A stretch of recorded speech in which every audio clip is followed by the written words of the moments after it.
Hello student, स्वागत है आप सभी का एक बार फिर से हमारी इस ऑफिशियल यूट्यूब चैनल में जिसका नाम है एसोल सॉल्यूशन। मैं चंदन कुमार हाजिर हूँ आप सभी के सामने अपनी एक और नई वीडियो के साथ। सो गाइस, आज की इस नई वीडियो में हम बात करेंगे उन सभी स्टूडेंट्स के लिए जो स्कूल ऑफ ओपन लर्निंग के स्टूडेंट्स हैं, एनसी वेब के स्टूडेंट्स हैं, या फिर रेगुलर कॉलेज के डीयू के स्टूडेंट्स हैं, या फिर वे सभी इग्नू में या देश की किसी भी यूनिवर्सिटी में ग्रेजुएशन में या पोस्ट ग्रेजुएशन में पढ़ते हैं और वो हिस्ट्री में मेडवल हिस्ट्री को पढ़ रहे हैं और उसमें वे अलाउद्दीन खिलजी की जो आर्थिक नियंत्रण की नीति का क्वेश्चन है, इस क्वेश्चन के साथ डील करने वाले हैं। या फिर वो ये जानना चाहते हैं कि अलाउद्दीन खिलजी की आर्थिक नियंत्रण की नीति या बाजार नियंत्रण की नीति क्या थी।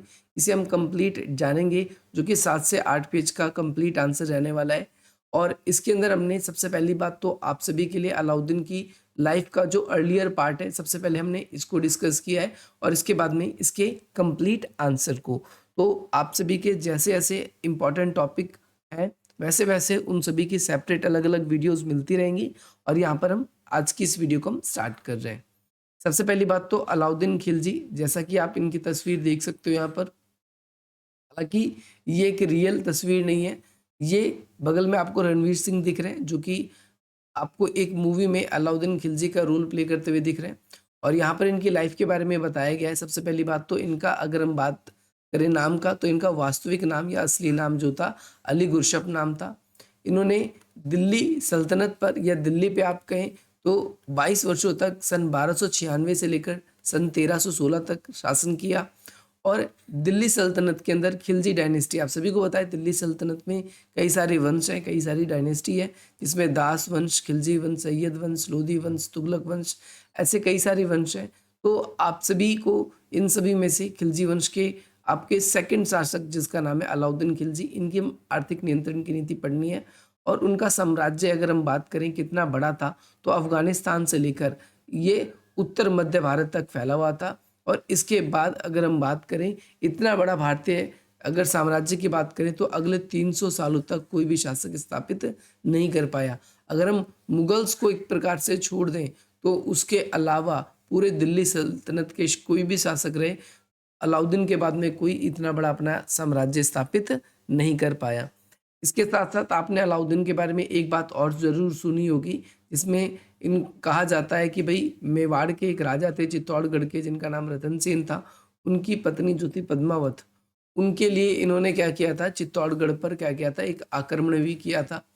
कूच करने की कोशिश करी थी वहाँ पर इन्होंने, और साथ ही साथ में वहाँ पर वो सफल रहे कूच करने में। हालांकि वो पद्मावत से मिल तो नहीं पाते। इन सभी चीज़ की हमें जानकारी जो है ये मलिक मोहम्मद जायसी जो है, इनकी जो बुक हैगी उनसे हमें पता चलता है। और साथ ही साथ में ये भी पता चलता है कि उस समय उनको जो मंगोल आक्रमण का भी काफ़ी ज़्यादा डर रहता था, जिसकी वजह से इन्होंने काफ़ी बड़ी आर्मी रखी थी। और सभी के सभी लोग इतिहासकार लगभग लगभग इस बात को लेकर बिल्कुल तत्पर कहते हैं कि भाई मंगोल की आक्रमण की नीतियों से बचने के लिए ही अलाउद्दीन खिलजी ने इतना बड़ा सैनिक तंत्र स्थापित किया। और इतने बड़े सैनिक तंत्र के लिए उन्हें आर्थिक नियंत्रण की नीति अपनानी पड़ी।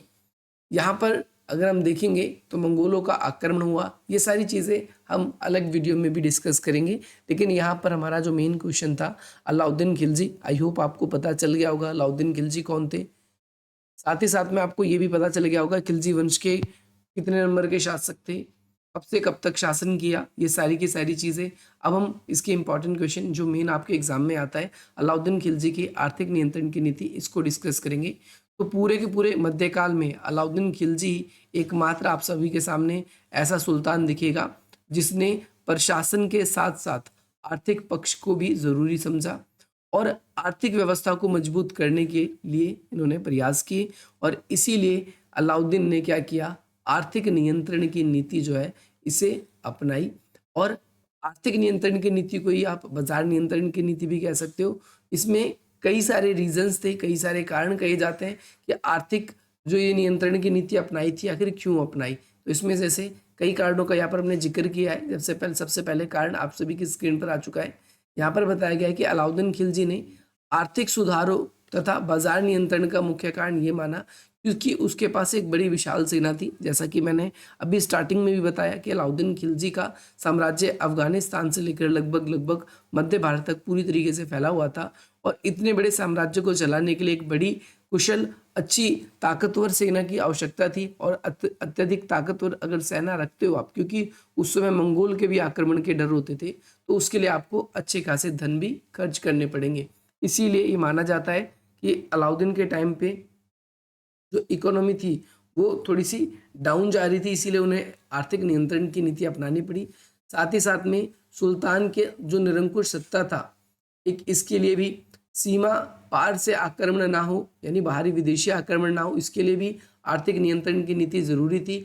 और साथ ही साथ में साम्राज्यवादी नीति के लिए भी हम देखें विशाल सेना की आवश्यकता थी। यहाँ पर हालांकि ये भी कहा जाता है कि राजकोष में धन की कमी नहीं थी, लेकिन फिर भी वो धन अलाउद्दीन चाहता था कि सही जगह खर्च हो। और आर्थिक नियंत्रण की नीति अगर हम अपना लेते हैं, तो इस आर्थिक नियंत्रण की नीति से एक लाभ ये भी हमें देखने को मिलता है कि जिन लोगों को जहाँ पर टैक्स आना चाहिए उनका टैक्स आ रहा है कि नहीं आ रहा। साथ ही साथ जितने करदाता हैं उन करों को ठीक से यूज़ कर रहे हैं कि नहीं, उनके लिए जो कर टैक्स कलेक्टर थे वो सारे के सारे सही से कर रहे हैं कि नहीं कर रहे। तो ये सारी की सारी चीज़ें इसके अंदर हम समझेंगे।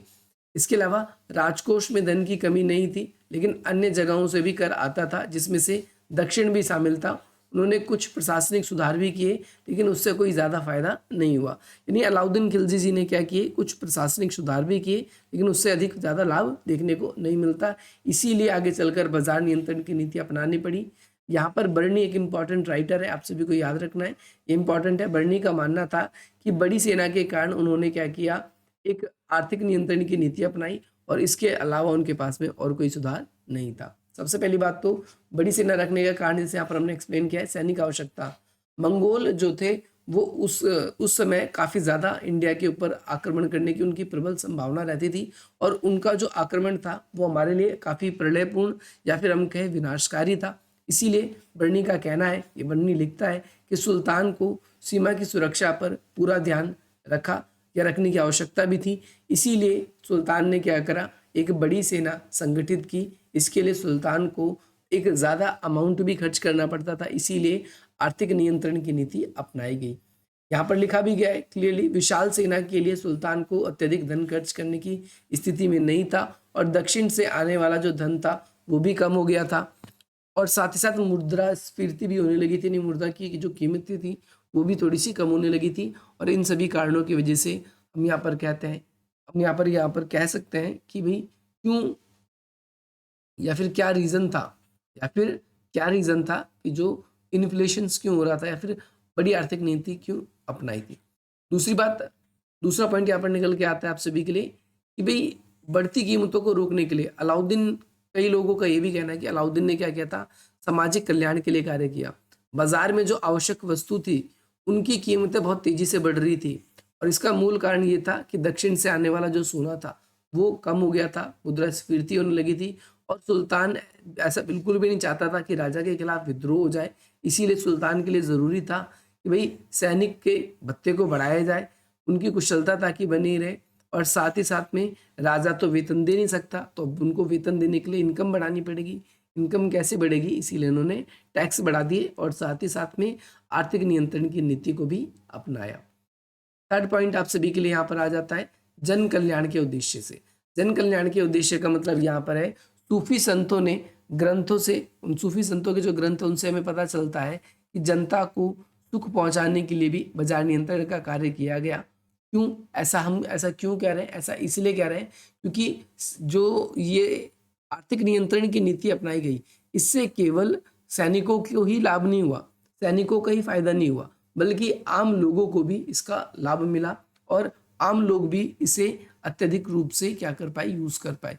इसीलिए हम यहाँ पर कहते हैं कि विशाल सेना रखने के साथ साथ एक आर्थिक नियंत्रण की नीति जो रखी गई थी, ये क्यों इम्पॉर्टेंट मानी जाती है, और क्यों इसे लाना ही पड़ा। जब सुधार कर भी रहे थे तब भी इसकी जरूरत क्यों पड़ी। सबसे पहली बात तो हम यहाँ पर देखते हैं प्रारंभिक सुधार। सबसे पहले प्रारंभिक सुधार किया गया कि भाई बाजार नियंत्रण लागू करने से पहले अलाउद्दीन ने कई तरह के सुधार किए, जिसमें राज्य के जो टैक्स है उसमें वृद्धि हो जाए। लेकिन अगर हम देखें दुर्भाग्यपूर्ण, वो सारी की सारी जो योजनाएं इनके द्वारा बनाई गई, वो सारी की सारी योजनाएं असफल रही। उस असफल योजनाओं के कारण ही आगे चलकर अलाउद्दीन खिलजी को मजबूरन क्या करना पड़ा, आर्थिक सुधार के लिए बाध्य होना पड़ा, और साथ ही साथ में प्रारंभिक कुछ सुधार भी किए जो कि निम्नलिखित है। सबसे पहली बात तो सुल्तान ने क्या किया, माफी, इनाम, जागीर और जमीनों पर राजस्व लगाए। ऐसा भी था कि अलाउद्दीन से पहले कई ऐसे शासक थे जिन्होंने क्या कर दिया था, इनाम के रूप में जमीन दे दी थी, जागीरें बांट दी गई थी, जमीनों से टैक्स नहीं आता था। तो ये सारी की सारी व्यवस्थाएं द्वारा अलाउद्दीन ने लगा दी। जिन सैनिकों को उनके सैनिक सेवा के बदले भूमि का टुकड़ा मिलता था, सुल्तान ने कह दिया कि भाई आप लोगों को भी टैक्स देना पड़ेगा, और आपको जो भूमि दी जाएगी तब तक जब तक आप अपने पद पे काम करोगे। जो परंपरागत जब्त जागीरें थी उनको जब्त कर लिया गया, और साथ ही साथ में वेतन के लिए एक नगद वेतन शुरू किया गया। नगद वेतन का मतलब है कैश देना शुरू किया गया। साथ ही साथ में अगर हम देखें तो उस समय ऐसी जमीन जो खाली पड़ी थी उसको भी खेती लायक अगर बन सकती थी तो उसे खेती लायक जमीन बनाने में पूरी भूमिका निभाई गई। इसके बाद में सुल्तान ने कुछ नए टैक्स लगाए, जैसे भूमि कर को बढ़ा दिया गया, और उपज के 1/2 को कर दिया गया। उपज का, भूमि का टैक्स बढ़ा दिया, उपज का टैक्स बढ़ा दिया। इसके अलावा गहराई का, चराई का टैक्स, ऐसे कई सारे टैक्स जो है नए नए टैक्स सुल्तान ने इंट्रोड्यूस किए गए। इसके अलावा इन आर्थिक सुधारों में अगर हम देखें तो इससे पर्याप्त आय नहीं हुआ, यानी जितना हमें इनकम की जरूरत थी उतनी इनकम हुई नहीं। और इसका मेन रीजन ये था कि सेना और शासन और दास जो थे उन सभी के, अगर हम देखें अलाउद्दीन के पास में तो 50,000 दास थे, और इस 50,000 दास को रखने के लिए काफ़ी ज़्यादा धन खर्च करना पड़ता था। इसीलिए ये ज़रूरी हो गया था। कुछ लोग ये भी कहते हैं कि अलाउद्दीन खिलजी ने क्या किया, मार्केट नियंत्रण, हम बाजार नियंत्रण या फिर मार्केट पॉलिसी जो है वो उन्होंने अडॉप्ट करी। अब यहाँ पर सबसे पहली बात तो जो आर्थिक नियंत्रण की नीति का क्वेश्चन जो है मेनली स्टार्ट हो चुका है। तो सबसे पहले सुधार किए गए, जो विभिन्न वस्तुएं थी उन सभी का मूल्य निर्धारण किया गया। यानी अलग अलग तरह की कीमत की वस्तु थी लेकिन उसका कीमत तय कर दिया गया, फिक्स कर दिया गया। अलाउद्दीन ने ये देखा कि जो वस्तु बहुत ज़्यादा ज़रूरी है जनता के लिए उसका मूल्य बड़ा ही ध्यान से या सावधानी पूर्वक क्या किया गया, इकट्ठा किया, रखा गया। और बर्नी लिखता है, बर्नी ये कहता है कि पहले वस्तु की उत्पादन क्षमता में कितना खर्च हुआ है पहले वो निकाला जाता था। जैसे एक किसान अगर कोई चीज़ बोता है तो उसमें उसकी जेब से कितनी खपत हुई है पहले वो। दूसरी बात फिर इसमें ये भी देखा जाता है कि व्यक्ति का श्रम देखा जाता है कि व्यक्ति ने जो निश्चित मात्रा में काम किया तो उसके बिहाफ पे उसको कितना पैसा मिलना चाहिए। और तीसरा चीज़ ये देखा जाता था कि जो व्यक्ति टैक्स जमा कर रहा है वो प्रॉपर टैक्स जमा कर रहा है कि नहीं कर रहा। कोई व्यक्ति अलाउद्दीन खिलजी के टाइम पे जैसे टैक्स जमा नहीं करते थे, आपके मन में ये बात आ सकती है कि टैक्स जमा कर रहा है कि नहीं। टैक्स जो जमा नहीं करता था उसके लिए कठोर दंड की व्यवस्था भी की गई थी, जिसके बारे में मैंने आपको आगे बताया भी है। यहाँ पर बाजार और उसके कर्मचारी, इन्होंने क्या किया, कुछ बाजार और उनके कर्मचारी बनाए। इसे बाजार में कई सारे कर्मचारी होते थे। जैसे यहाँ पर बताया गया है कि अलग अलग प्रकार की वस्तुओं को देखने के लिए 4 प्रकार के बाजार बनाए गए। सबसे पहले जो है मंडी थी, जिसे हम अनाज बाजार भी कह सकते हैं। यहाँ पर केवल खाने की वस्तुएं बेची जाती थी। दूसरा था आपका सराय अदल, जहाँ पर कपड़ा, शक्कर, मेवा, तेल, ऐसी चीज़ें यहाँ पर निर्मित वस्तुएं बेची जाती थी। तीसरा था गुलामों और पशुओं का, घोड़ों का, इन सब चीज़ का बाजार। और चौथा जो मार्केट था वो सामान्य बाजार था, जिसपे नॉर्मल सी चीज़ें मिला करती थी। तो सुल्तान ने क्या किया कि बाजारों के अंदर इन्होंने एक ऐसी व्यवस्था बनाई जहाँ पर इन्होंने नाम दिया गया दीवाने रियासत। अब ये दीवाने रियासत पूरे बाजार को कंट्रोल करती थी। इसका काम ये था कि प्रत्येक व्यापारी का नाम दर्ज करेगी, और ये इनका एक तरीके से कार्यालय या फिर आप कह सकते हो दीवाने रियासत जो है ये उनका दफ्तर था। प्रत्येक व्यापारी वहाँ पर आता था, अपना नाम दर्ज करवाता था, और प्रत्येक बाजार में सारी व्यवस्था मेंटेन होके चले इसके लिए एक शहना नाम का अधिकारी भी रहता था। और इसका काम जो था बेसिकली ये चीज़ चेक करना था कि भाई शहना बरीद नाम के अधिकारियों को भी साथ में रखता था, यानी लठैत या फिर गुंडे लोग जो सेना के साथ होते थे और वो सेना की मदद करते थे। सेना प्रतिदिन बाजार में सुल्तान को अपनी रिपोर्ट देता था, कि बताता था कि भाई किस तरीके से बाजार में सारी चीज़ें सही चल रही है या नहीं चल रही। ये सारी चीज़ें जो थी आप सभी को याद रखना है कि जो शहना है, शहना के नीचे काम करने वाला भी व्यक्ति कौन होता था? बरीद होता था। तो ये आप सभी को याद रखना है। नेक्स्ट पॉइंट आप सभी के लिए हम यहाँ पर कहते हैं अधिकारी होते हुए भी जो कि सेना की मदद करते थे। आप सभी को बताया बरीद जो लोग थे वो अधिकारी होने के साथ साथ भी सेना का ही क्या करते थे? मदद करते थे। और साथ ही साथ में कुछ जासूस भी होते थे बाजार के अंदर, ताकि बाजार की सारी अच्छी बुरी खबर जो है वो आकर दे सके राजाओं को। तो इसके लिए उन्हें मुनिहान कहा जाता था, याद रखना है। अब बाज़ारों के बारे में बताया गया है। सबसे पहले अनाज मंडी है। तो अनाज मंडी के बारे में देखो यहाँ पर बताया गया है कि किस हिसाब से अनाज बेचा जाता था यहाँ पर। तो बताया गया है कि भाई मंडी में व्यवसाय के बारे में बर्नी ने 7 आदेश के रूप में बताया है, जिसमें से मंडी के बारे में पता चलता है कि सबसे पहले अनाज का जो कॉस्ट प्राइस है सबसे पहले वो तय किया जाता था कि कितनी इसमें लागत लगी है, और उसके बाद साथ ही साथ उसके बाद बाकी सारी चीज़ें होती थी। जैसे गेहूँ जो था वो 7.5 रुपये प्रति मन प्रति जितल था, मन नहीं था सॉरी, जौ जो था 4 प्रति मन था। और इसके अलावा जो तिल है यहाँ पर सारी डिटेल लिखी हुई है किस हिसाब से क्या चीज़ें बिकती थी।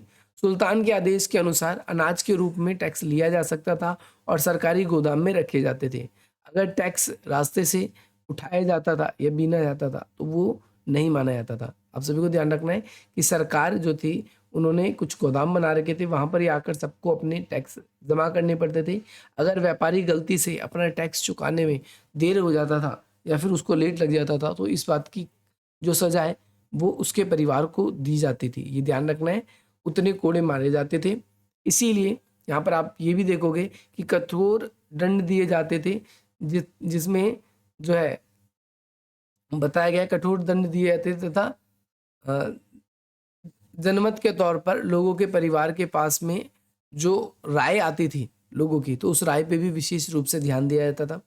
अगला है सराय अदल। सराय अदल क्या है? तो ये निर्मित वस्तुओं का बाजार था, यानी यहाँ पर वस्तुएं निर्मित होकर आती थी, बनी बनाई आती थी। जैसे 4 आदेश जारी किए गए। सबसे पहले पक्की दुकानें बनाई गई थी उनके लिए।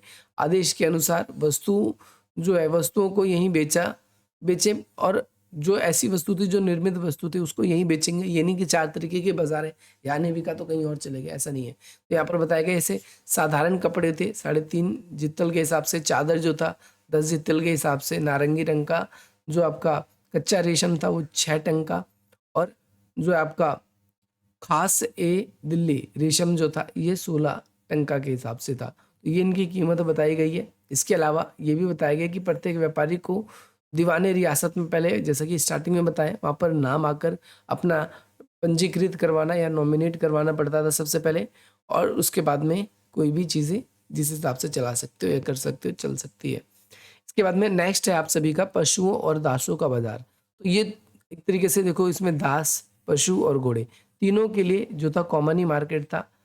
और साथ ही साथ में हम देखेंगे तो एक ही तरह का जो बाजार था ये, इसके अंदर जो है दासों को पशुओं की तरह ही उनके साथ ट्रीट किया जाता था, या पशुओं के हिसाब से ही उन्हें रखा जाता था या माना जाता था। तो आप सभी को ध्यान रखना है। तो दास जो थे वो भी एक इम्पॉर्टेंट कंपोनेंट थे हमारे लिए। इसके अलावा सामान्य बाजार जो है, सामान्य बाजार में इसमें ये कोई खास बाजार नहीं था, बस नॉर्मल सी वस्तुएं बाजार के अंदर मिलती थी। इसमें सब्जी, रेवड़ी, हलवा, है ना, टोपी, कंघी, ये सारी की सारी चीज़ें आपकी इसके अंदर आती है। इसके साथ साथ ये भी बताया गया है कि टोपी, कंघी आदि वस्तुओं की कीमत भी निश्चित रूप से तय की गई थी। यानी प्रत्येक वस्तु जो उनके साम्राज्य में मिलती थी उन सभी का जो है फिक्स रेट था। अगर आप उनसे एक्स्ट्रा इनकम करोगे तो इसमें आपका ही लॉस है या आपके साथ कोई घटना घट सकती है। दंड व्यवस्था के बारे में बताया गया, ये लास्ट कॉन्सेप्ट है। तो अलाउद्दीन के टाइम पे सबसे पहली बात तो मार्केट पॉलिसी इतनी इंपॉर्टेंट इसलिए मानी जाती है क्योंकि इन्होंने जो दंड व्यवस्था बना रखे थे वो काफ़ी कठोर थे, और लोग इसका पालन भी इसलिए करते थे क्योंकि उनके पास और कोई ऑप्शन नहीं था। माना बताया जाता है कि अगर गलती से कोई व्यक्ति कम तौल के देता था तो उसके शरीर के उस किसी भी भाग से उतना ही मांस निकाल लिया जाता था, ऐसा माना जाता है। तो ये काफ़ी कठोर नियम थे। जो व्यक्ति टैक्स की चोरी करता था या फिर कालाबाजारी करता था या छल कपट करता था तो उनके साथ ऐसा ही किया जाता था। आशा करता हूँ आप सभी को ये वीडियो पसंद आएगी, और आप इसी प्रकार की इंटरेस्टिंग वीडियोस पाने के लिए आप हमारी वीडियो को लाइक करेंगे, अधिक से अधिक मित्रों तक शेयर करेंगे और हमारे चैनल को सब्सक्राइब करेंगे। बाकी मिलते हैं आप सभी से अपनी अगली वीडियो में। डिस्क्रिप्शन बॉक्स में कुछ वेरियस लिंक है, वहाँ भी आप हमसे सोशल मीडिया के प्लेटफॉर्म्स पे कनेक्ट हो सकते हैं। बाकी मिलते हैं आप सभी से अपनी अगली वीडियो में। जय हिंद, जय